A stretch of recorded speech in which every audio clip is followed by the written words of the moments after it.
Morning class, welcome in biology by Akash Nigam. In previous lecture हम लोगों ने डिस्कस किया था about some important vitamins and their disorder. आज की क्लास में हम लोग डिस्कस करेंगे क्लास 12 और नीड्स के रिलेटेड कुछ इंपॉर्टेंट टॉपिक, जिसमें से पहला टॉपिक कौन सा है? लिंकेज। ये एक बहुत कंफ्यूजिंग टॉपिक है, बट ये यू कैन से बहुत ज़्यादा सिंपल टॉपिक है जो इजीली समझ में नहीं आता। होती क्या है बेसिकली लिंकेज? तो नाम में ही क्लियर हो रहा है आपको, लिंक मतलब जुड़ा हुआ।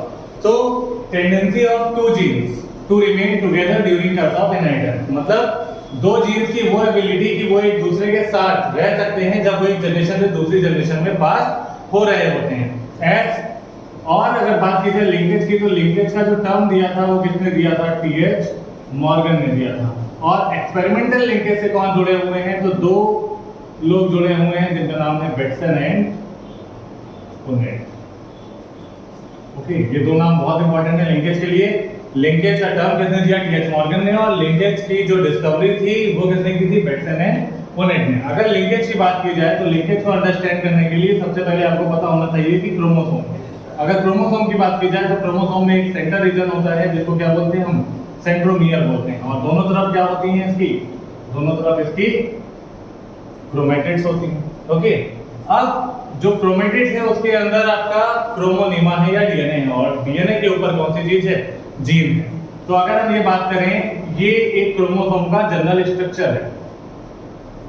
एक ह्यूमन में टोटल नंबर ऑफ क्रोमोसोम कितना होता है? 46। Whether it is a male or a female, वो मेल हो या फीमेल, टोटल नंबर जो क्रोमोसोम का होता है वो कितना होता है? 46 होता है। तो मेल है उसमें भी 46 है और फीमेल है उसमें भी 46 है। मेल में स्पर्म बनते हैं और फीमेल में क्या बनता है? ओवा बनता है।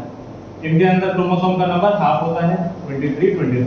और ये आपस में मिलकर फिर से कितना क्रोमोसोम स्टैब्लिश करते हैं? 46। तो जो क्रोमोसोम का नंबर रहता है वो हमेशा कांस्टेंट रहता है, as parents also have 46 number of chromosome and the progeny also have 46 number of chromosome. But in between parent and progeny एक कंडीशन आती है जहां पर क्रोमोसोम का नंबर क्या होता है? हाफ हो जाता है। और वो कंडीशन कौन सी कंडीशन होती है? गैमेटिक कंडीशन होती है।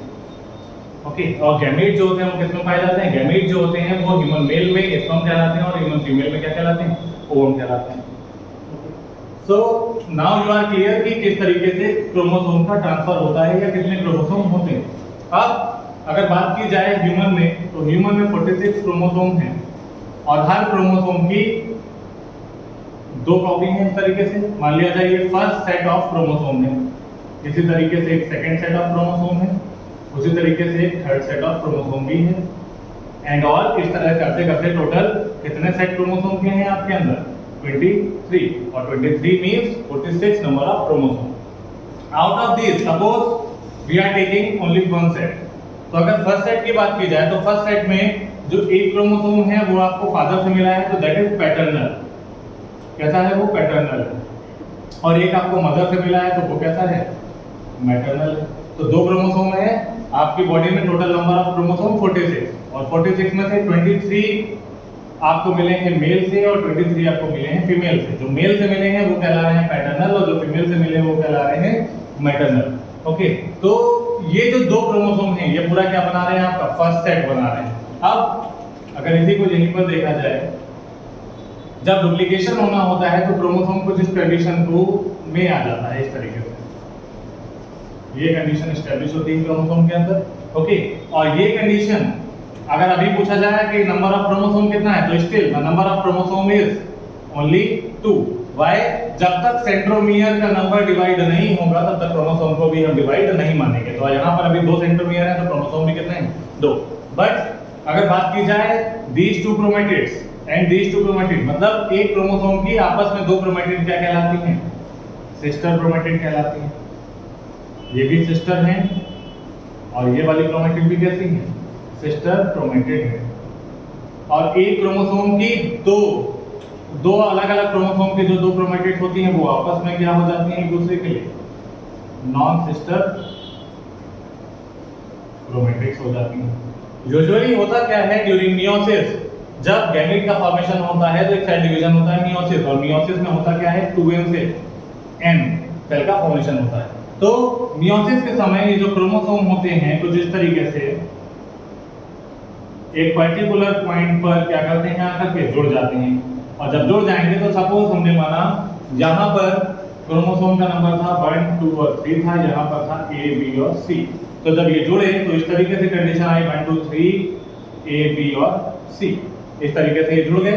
लेटर जब ये बाद में सेपरेट हुए आपस एक दूसरे से कुछ इस तरीके से, now this chromosome are separated from each other, तो ये जो आपका 1, 2, 3 था ये किस में कन्वर्ट हो गया 1, B और 3 में, और ये किस में कन्वर्ट हो गया A, 2 और C में। मतलब कौन सा मटेरियल जो क्रोमोसोम पे था वो एक्सचेंज हो गया, दैट इज B एंड 2।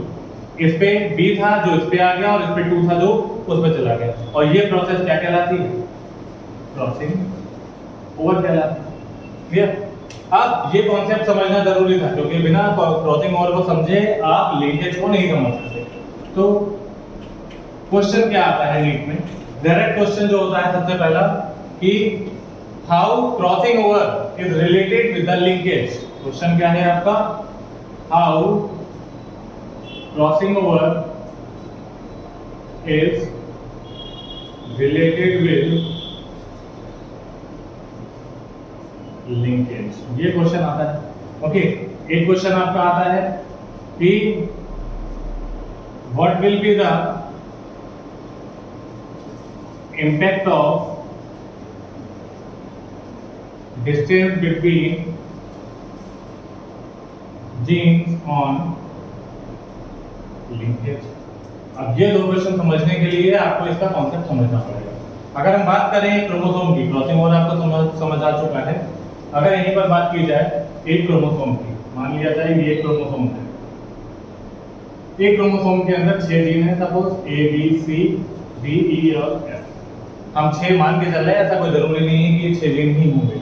तो 6 क्रोमोसोम हैं। अगर देखा जाए तो क्रोमोसोम A और B के बीच में डिस्टेंस कम है, A और C में ज्यादा है, उससे ज्यादा कहां पर है A और D में, उससे ज्यादा A और E में, और सबसे ज्यादा डिस्टेंस कहां पर है A और F में।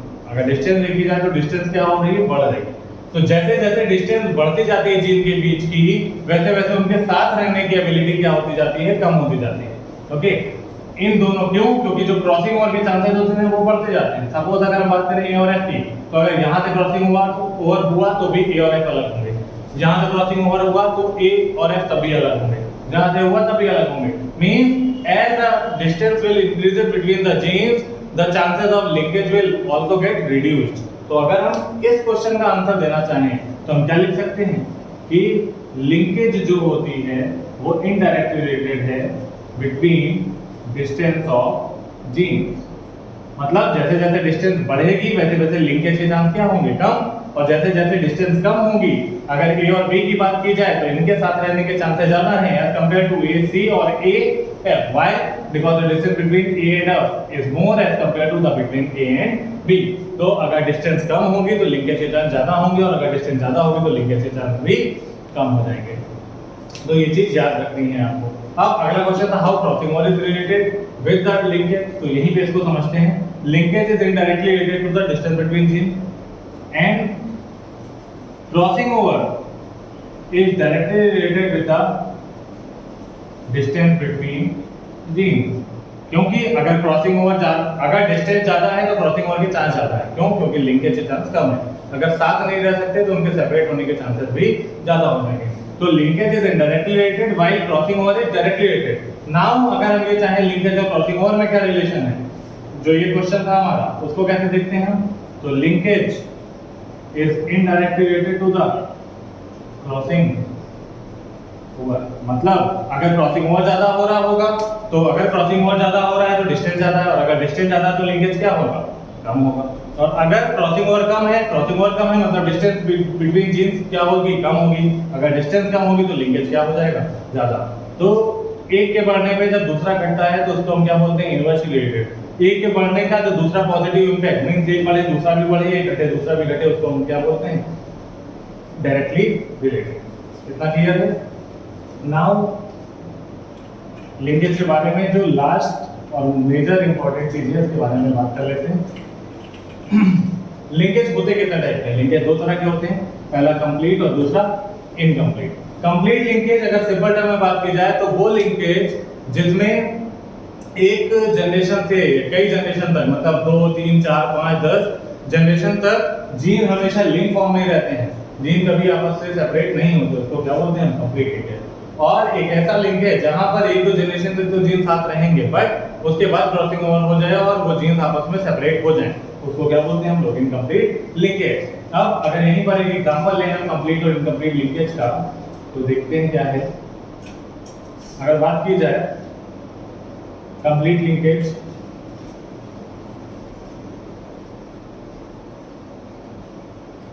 कंप्लीट लिंकेज में एक एग्जांपल सिंपल सा लेना है आपको, कौन सा, ड्रोसोफिला। ड्रोसोफिला को कॉमनली क्या बोलते हैं आप, फ्रूट फ्लाई। हुआ क्या, इसका एक्सपेरिमेंट को परफॉर्म किया बेटसन और पुनेट ने। उन्होंने क्या किया, ड्रोसोफिला लिए, दो ड्रोसोफिला, पहला मेल और दूसरा फीमेल, और जो मेल था ड्रोसोफिला वो कैसा था, मेल ड्रोसोफिला जो था उसका कलर कैसा था, ग्रे कलर था बॉडी का, ग्रे बॉडी, और विंग जो थे वो कहते थे लॉन्ग विंग थी। उसका क्रॉस कराया फीमेल थी जो कैसी थी, ब्लैक बॉडी फीमेल थी, और उसके विंग जो थे वो कहते थे विस्टिजियल टाइप ऑफ विंग थे। अब इन्होंने जब क्रॉस किया तो जो इनको F1 जनरेशन मिली, जो F1 जनरेशन मिली वो कैसी मिली, grey body with long wing, ये F1 जनरेशन मिली। ठीक, अब जब इन्होंने F1 जनरेशन का क्रॉस कराया विद देयर रेसिड्यू पेरेंट, जो कि क्या कहलाता है, टेस्ट क्रॉस। ये याद रखिएगा, F1 जनरेशन का क्रॉस उनके रेसिड्यू पेरेंट से क्या कहलाता है, टेस्ट क्रॉस कहलाता है। और अगर उसी को हम उनके डोमिनेंट पेरेंट से करा दें तो वो क्या कहलाता है, आउट क्रॉस। और ये दोनों क्रॉस कंबाइनली क्या कहलाते हैं, बैक क्रॉस कहलाते हैं। तो F1 जनरेशन में जो प्लांट मिला या जो एनिमल उनको मिला, जो भी रिजल्टेंट प्राप्त हुआ, उसमें इन्होंने क्या किया, F1 को क्रॉस किया उनके रिसेसिव पेरेंट से। फाइनली रिजल्टेंट जो आना चाहिए था वो रिजल्टेंट जो एक्सपेक्टेड थे, ये क्वेश्चन भी आ जाता है कि कौन कौन से रिजल्टेंट जो थे वो एक्सपेक्टेड थे। तो 4 रिजल्टेंट एक्सपेक्टेड थे एज पर अगर मेंडल के लॉ ऑफ इंडिपेंडेंट असॉर्टमेंट की तरह चले। तो 4 रिजल्ट क्या आने चाहिए थे, पहला आना चाहिए था ग्रे बॉडी के साथ लॉन्ग विंग, दूसरा ग्रे बॉडी के साथ विस्टिजियल विंग, तीसरा ब्लैक बॉडी के साथ लॉन्ग विंग, और चौथा ब्लैक बॉडी के साथ विस्टिजियल विंग। ये 4 आने चाहिए थे। ठीक, आउट ऑफ देम 2 हम शुरुआत में लेकर के चले थे और ये 2 नए कॉम्बिनेशन मिलने चाहिए थे, बट क्योंकि यहाँ पर हुआ क्या लीडर, हमें केवल 2 ही रिजल्टेंट मिले, जो कौन कौन से थे, ग्रे बॉडी लॉन्ग विंग और ब्लैक बॉडी विस्टिजियल विंग, जो कौन से थे, उनके ग्रैंड पेरेंट्स का जो भी फिनोटाइप था वही वाले हमको 2 कैरेक्टर केवल मिले। कौन सा कैरेक्टर इसमें नहीं मिला हमको, जो 2 नए कैरेक्टर इसके अंदर एक्सपेक्ट किए गए थे वो 2 नहीं मिले। क्यों नहीं मिले, इसके पीछे रिजल्टेंट क्या फाइंड हुआ, इसका समझ में क्या आया बाद में, क्योंकि जीन्स के बीच में क्या था, लिंकेज, और लिंक जीन जो कभी सेपरेट नहीं होते, और अगर लिंकेज ज्यादा है तो क्रॉसिंग ओवर नहीं होगा, और एंटिल क्रॉसिंग ओवर होगा, नई प्रोजेनीज या नई स्पीशीज या नए कैरेक्टर का फॉर्मेशन भी नहीं हो सकता। तो ये इस तरह का लिंकेज क्या कहलाता है, complete linkage. Okay, next and last आज की क्लास के लिए नेक्स्ट एग्जांपल जो हमारा है that is of incomplete linkage. ये किसके ऊपर है, ये है आपका स्वीट पी के ऊपर। स्वीट पी कौन सी होती है, लेथाइरेट्स ऑडोरेटस। गार्डन पी कौन सी होती है, जो मेंडल ने ली थी, दैट इज पाइथम बताया। स्वीट पी कौन सी होती है, लेथाइरेट्स ऑडोरेटस। इसमें कुछ भी नहीं है, सिंपल सा है। पहला जो फ्लावर लिया इन्होंने, एक लिया ब्लू कलर, और इसके पॉलन ग्रेन कैसे थे, लॉन्ग पॉलन थे, और इसको जब इन्होंने क्रॉस किया किससे, रेड कलर, और पॉलन कौन से थे इसके, ब्राउन पॉलन थे। तो एज एक्सपेक्टेड जो F1 जनरेशन मिली वो उनको कौन सी मिली, blue colour and long pollen वाले मिल गए F1 जनरेशन। जब इन्होंने इसकी सेल्फिंग करा दी किससे, F1 से, जब इन्होंने इसकी क्या करा दी, क्रॉस करा दी F1 से या रिसेसिव पेरेंट से, तो ये जो क्रॉस होता है ये कौन सा क्रॉस कहलाता है, टेस्ट क्रॉस, अभी बताया था हमने। और जो टेस्ट क्रॉस कराया तो एज पर एक्सपेक्टेशन रिजल्ट जो आने चाहिए थे वो 4 आने चाहिए थे, और यहाँ पर रिजल्ट मिला भी कितना हमको, 4 अलग अलग मिले। कौन कौन से मिले, पहला blue colour and long pollen, दूसरा blue colour and round pollen, तीसरा red colour and long pollen, चौथा red colour and round pollen. मतलब ये दो हम लेकर के चले थे और जो दो नए कैरेक्टर एक्सपेक्ट किए गए थे वो भी हमको मिले, बट ये उस रेशियो में नहीं थे जिस रेशियो में मेंडल का एक्सपेरिमेंट था, जैसे 9:3:3:1। यहाँ पे रेशियो का जो परसेंटेज था वो बहुत ज्यादा वेरी किया। लाइक ये आपको मिला 43.7%, ये भी आपको मिला 43.7%। ओके, रेस्ट जो बचे हुए थे ये आपको कितने मिले, अराउंड 6.3% और 6.3%। मीन्स अगर देखा जाए तो जो पेरेंटल कॉम्बिनेशन लेकर के चले गए थे उनका रेशियो बहुत ज्यादा है as compare to the new और नॉन पेरेंटल रिकॉम्बिनेशन कैरेक्टर। तो ऐसा क्यों हुआ, क्योंकि यहाँ पर भी लिंकेज था, बट कौन सा लिंकेज था, इनकम्प्लीट। अगर ये कंप्लीट लिंकेज होता तो केवल दो कैरेक्टर ही एक्सप्रेस होते, बट क्योंकि इनकम्प्लीट लिंकेज है तो दो नए कैरेक्टर भी मिले। एंड क्यों रेशियो ने मेंडल के लॉ को फॉलो नहीं किया, क्योंकि यहाँ पर क्रॉसिंग ओवर बहुत कम हुआ है, क्योंकि यहाँ पर लिंकेज चल रहा है। But as this is incomplete linkage तो यहाँ पे जो रेशियो है चारों हमको मिले। तो उम्मीद है ये आपको समझ में आएगा। चैनल को देखते रहें, लाइक करें, शेयर करें, सब्सक्राइब करें। Thank you.